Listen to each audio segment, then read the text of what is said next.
Let's talk a bit about the week ahead, and then we'll get to some questions. The Dodgers play the White Sox and Giants this week. Only 18 games left till the All-Star break. Again, they're at the 79 game mark, so they're just about halfway. Good week this week for the Dodgers at the White Sox and against the Giants.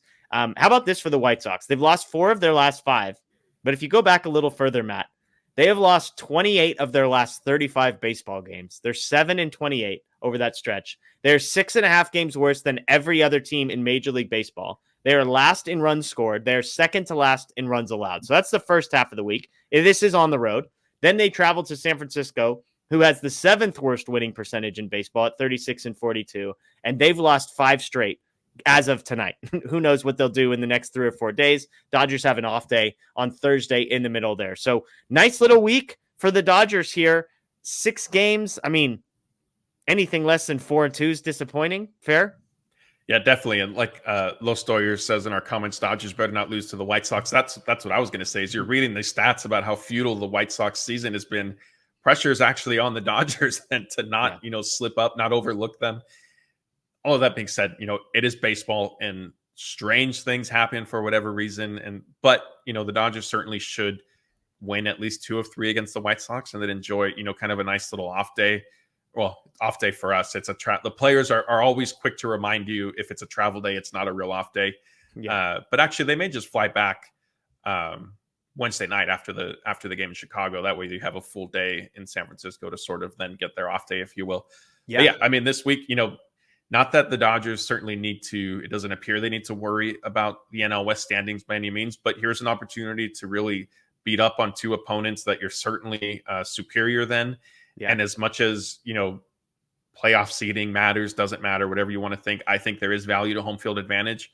And we're getting to, like you said, All-Star break is coming up, midway point of the season and all that. Like, you're going to want to start looking at catching the Phillies for, the number 1 seed of the National League and having home field advantage for, a possible NLCS matchup, if that's what it comes down to. Totally.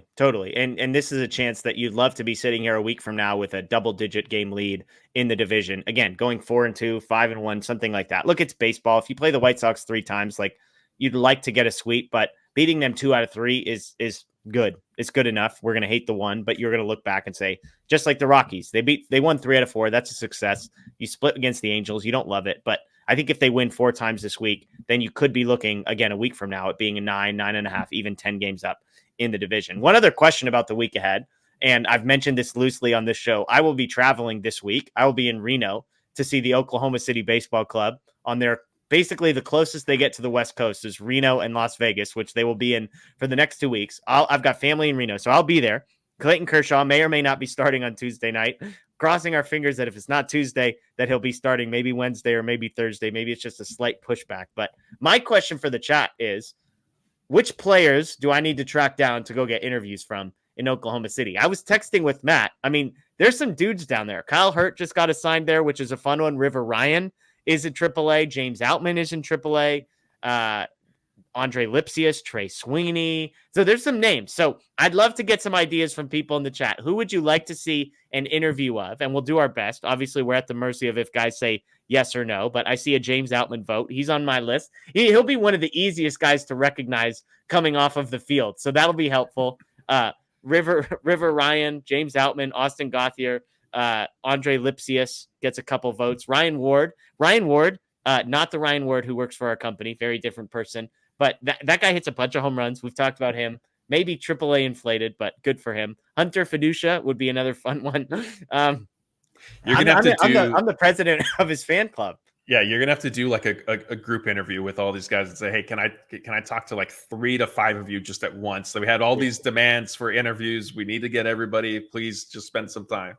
Yeah, exactly. We're going to try and pull 1 or 2 guys at a time off the field. I'm going to be there for 5 or 6 days, so we'll see who we can get to. But it should be fun. So stay tuned to the Dodger Blue channel. We'll be posting those throughout the week as they come, as well as if Kershaw's down there, we'll get as much video as we can of his performance and kind of how things go from there. But